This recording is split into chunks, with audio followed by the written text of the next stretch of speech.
নমস্কাৰ। আজি এটা বিশেষ কাৰণত মই ভিডিঅ'টো বনাবলগীয়া হ'ল। আজি এই ভিডিঅ'টো মই বনাইছোঁ ৰেঙনি চেনেলৰ যিখন ধাৰাবাহিক সম্প্ৰচাৰ হৈ আছে বেগমজানৰ ওপৰত। এই বেগমজান চিৰিয়েলখনৰ ওপৰত আমাৰ কিছুমান অবজেকশ্যন আছে, যিটো তেওঁলোকক আমি জনোৱা হৈছিলে, তেওঁলোকক আমি অনুৰোধ জনাইছিলোঁ। তাৰ উপৰি তেওঁলোকক কৈছিলোঁ যে আপোনালোকে যদি পাৰে 48 ঘণ্টাৰ ভিতৰত এইখন আপোনালোকে বন্ধ কৰি দিয়ক, কিন্তু তেওঁলোকে বন্ধ নকৰিলে। এতিয়া ৰাইজক জনাব বিচাৰিছোঁ আমাৰ অবজেকশ্যন কি কি বিষয়ত আছে। প্ৰথম কথাটো হ'ল, তাত দেখুওৱা হৈছে যে দুজন অসমীয়া যুৱকে উৰুকাৰ দিনা ওচৰৰ গাঁৱত গৈ পেলাই ইছলাম ধৰ্মীয় লোকৰ ঘৰৰ পৰা হাঁহ চুৰ কৰি আনিছে, যাৰ কাৰণে এটা সাম্প্ৰদায়িক সংঘৰ্ষ সৃষ্টি হৈছে। উৰুকাৰ দিনা আজি অসমীয়া ইমানো দুখীয়া হোৱা নাই যে উৰুকাৰ ফূৰ্তিৰ কাৰণে তেওঁলোকে গৈ পেলাই আনৰ ঘৰ হাঁহ চুৰি কৰিব। কেতিয়াবা আমিও নিজেই কৰোঁ, কাৰোবাৰ ঘৰত জেওৰা চুৰি কৰোঁ মেজি খৰিৰ কাৰণে, কিন্তু জন্তু চুৰি কৰি আনি এনেকৈ ফূৰ্তি কৰা অসমীয়া সমাজত নাই, যিটোত আমি অতি আঘাত পাইছোঁ, কাৰণ অসমীয়া সংস্কৃতিত তেওঁলোকে এইটো আঘাত সানিছে। দ্বিতীয়টো কথা হৈছে, তেওঁলোকে দেখুৱাইছে যে দুৰ্ঘটনাবশততে হওক বা নজনাকৈ হওক আদিদেৱ ভগৱান শ্ৰী গণেশৰ মূৰ্তিজনাক তেওঁলোকে মাটিত পেলাই যোৱা দেখুৱাইছে। আমাৰ কথা হ'ল, আমি সকলো পূজা আৰম্ভ কৰাৰ আগতে গণেশৰ নাম লৈ আমি আৰম্ভ কৰোঁ, আৰু তেনেকুৱা এজন গণেশৰ মূৰ্তি যেতিয়া তেওঁলোকে পেলোৱাইছে, তেওঁলোকে সেই বস্তুটো, সেই চিনটো চিৰিয়েলখনত নৰখাহেঁতেনো হয়। তৃতীয় আমাৰ অবজেকশ্যন হৈছে যে আজিলৈকে মই নিজেও কেইবাখনো খিলঞ্জীয়া অসমীয়া মুছলমান মানুহৰ ঘৰৰ বিয়া মই উপস্থিত আছোঁ। কোনো এখন অসমীয়া মুছলমান মানুহৰ ঘৰত কইনাই ঘাগৰা চলি পিন্ধি বা ওচৰে পাজৰে কাৱালী গাই বা বুৰ্খা পুৰোহিত মহিলা আহি পেলাই তেওঁক আগবাঢ়ি আহি পেলাই নিকাহৰ কাৰণে লৈ যায়। অসমীয়া সমাজত আজিলৈকে বুৰ্খাৰ প্ৰচলন হোৱাই নাই, মই ডাঠি ক'ব পাৰোঁ। আৰু এই ক্ষেত্ৰত মোক যদি বিশ্বাস নকৰে, আপুনি যিকোনো খিলঞ্জীয়া গৰীয়ামৰীয়া লোকক সুধি ল'ব পাৰে, তেওঁলোকৰ জীয়ৰীক এতিয়াও তেওঁলোকে পাটৰ মেখেলা বা মুগাৰ মেখেলা পিন্ধাই তেওঁলোকে ছোৱালী বিয়া দিয়ে। এই কথাটোত আমাৰ সাংঘাতিক ধৰণৰ অবজেকশ্যন আছে, কাৰণ তেওঁলোকে অসমীয়া যিখিনি ইছলাম ধৰ্মীয় লোক আছে তেওঁলোকৰ অনুভূতিটো আঘাত আনিছে।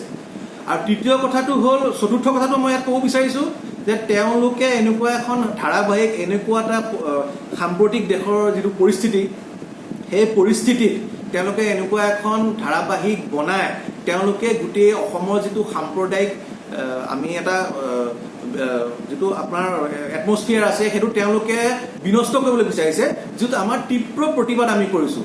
কাৰণ আমি এতিয়া আমি হিন্দু সংগঠন কৰোঁ বা কোনোবাই জাতীয় সংগঠন কৰে বা কোনোবাই আজি গৰীয়ামৰীয়া জাতীয় পৰিষদ হওক, আমি বেলেগ বেলেগ সংগঠনত থাকিব পাৰোঁ, কিন্তু পৰিচয় হিচাপে আমি সদায় নিজকে অসমীয়া বুলি আমি কৈ আহিছোঁ।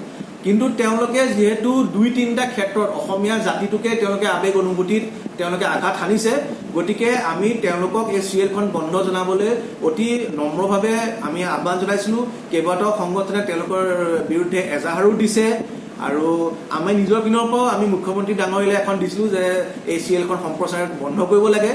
যিহেতু তেওঁলোকে সম্প্ৰচাৰ বন্ধ নকৰিলে, আৰু শুনা পাইছোঁ তেওঁলোকে এই ঘটনাৰ অচিলা লৈ পেলাই তেওঁলোকৰ যিখিনি স্পনচাৰবিলাকৰ পৰা তেওঁলোকে 3 গুণ 4 গুণ টকা দাবী কৰিছে যে এতিয়া চিৰিয়েলখন হিট হৈ গ'ল, তহঁতি আমাক স্পনচাৰ হিচাপে টকা বেছি দিব লাগিব।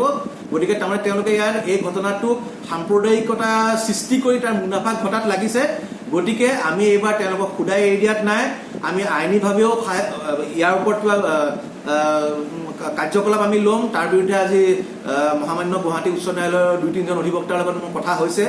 ইয়াৰ উপৰিও আমি কেন্দ্ৰীয় চৰকাৰৰ ওচৰত এখন প্ৰপাৰ এখন আপিল দিম, যাতে এই চিৰিয়েলখনেই নহয়, এই চেনেলটো যাতে তেওঁলোকৰ এয়াৰ টাইম কেন্দ্ৰীয় চৰকাৰে বন্ধ কৰি দিয়ে পাৰ্মানেণ্টলি, তাৰ বাবে আমি ব্যৱস্থা ল'ম। আৰু ভৱিষ্যতে যাতে এনেকুৱা ধৰণৰ দুঃসাহস অসমৰ সাম্প্ৰদায়িক পৰিৱেশ বিনষ্ট কৰিব পৰা কোনো যাতে পৰিচালক বা লিখকে সাহস নকৰে, তাৰো আমি ব্যৱস্থা ল'ম। মই আহ্বান জনাইছোঁ পৰিচালক, লিখক সকলোকে, ৰেঙনি চেনেলৰ, আপোনালোকে এটা কাহিনী বনাওক য'ত এগৰাকী নিজৰ সংকীৰ্ণ ধৰ্মীয় মনোভাৱৰ পৰা ওলাই এগৰাকী ইছলাম ধৰ্মীয় যুৱতী এগৰাকী এটা হিন্দু ল'ৰালৈ বিবাহ হয়, আৰু কেনেকৈ সেই তেওঁলোকৰ প্ৰেম কাহিনী আগবাঢ়ি যায়। কাৰণ প্ৰেমে ধৰ্ম নামানে, যিটো আপোনালোকে কৈ আছে আমি কৈছোঁ, আপোনালোকে ইয়াৰ উল্টা এটা বনাওক। হয়তো সেই তেনেকুৱা চিৰিয়েল বনালে আমিও আপোনালোকক সহায় কৰিম।